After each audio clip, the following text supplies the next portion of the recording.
So Cripps proposal சரிங்களா. So also அதே தான் டொமினியன் ஸ்டேட்டஸை கொடுக்குறோம். Constitution making body after the வாருக்கு அப்புறம் கான்ஸ்டியூஷன் மேக்கிங் பாடிக்கு நாங்கள் வந்து மேக் பண்றோம் அப்படின்னு சொல்லுவாங்க. இந்த கான்ஸ்டியூஷன் மேக்கிங் பாடி இதுக்கு உண்டான மெம்பர்ஸ் எப்படி எலெக்ட் பண்ணோம் அப்படின்னா partly elected by the provincial assemblies and nominated members from the princely states சரிங்களா. ஸோ இந்தியாவில் அப்படின்னு பார்த்தீங்கன்னா பிரின்ஸ்லி ஸ்டேட்டஸ்னு இருக்கும், அப்புறம் நிறைய பிரின்ஸ்லி ஸ்டேட்டஸ் இருக்கும், அப்புறம் பிரிட்டிஷ் இந்தியா முன்னான பிளேசஸ் இருக்கும், நெக்ஸ்ட் கவர்னர் ஜெனரல் கீழான பிளேசஸ்லாம் இருக்கும் சரிங்களா.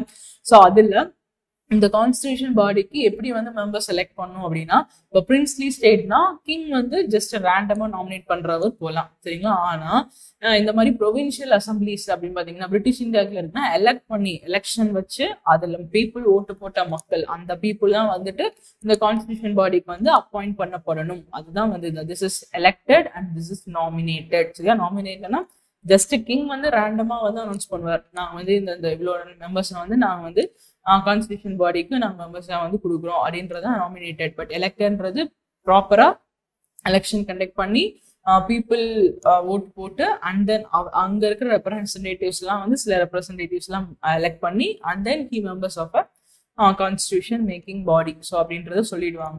So the draft also spelt out the prospect of Pakistan. அது ஆல்சோ பாகிஸ்தான் பத்தின எந்த ஒரு டிராஃப்ட்டுமே வந்து இருக்காது சரிங்களா.